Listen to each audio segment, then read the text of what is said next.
Bonjour, je prends la parole au nom du collectif Palestine Vaincra. Dimanche 19 janvier, le cessez-le-feu à Gaza a été mis en œuvre.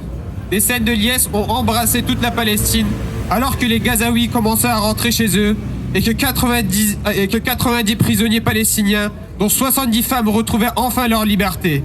Parmi elles, la militante féministe Khalida Jarrah, éprouvée par plus d'1 an d'emprisonnement sans charge ni procès, dont plus de 5 mois à l'isolement. Mais la joie a laissé place à la colère et à la révolte, tant Israël n'a eu de cesse d'entraver l'accord.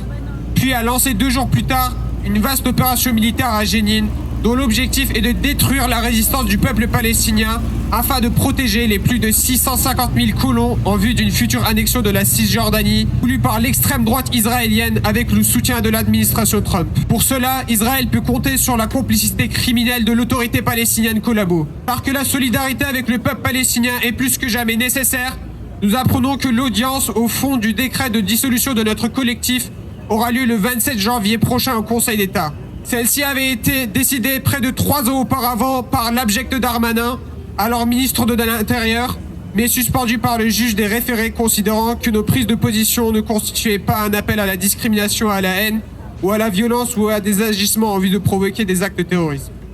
Face au risque imminent de notre dissolution, il faut comprendre cette attaque comme une attaque contre l'ensemble du mouvement de solidarité avec la Palestine. La meilleure réponse que nous pouvons y apporter est de faire front ensemble, de se mobiliser contre cette dissolution, notamment en relayant notre pétition et en nous soutenant évidemment financièrement, et de poursuivre et intensifier notre engagement en faveur du peuple palestinien.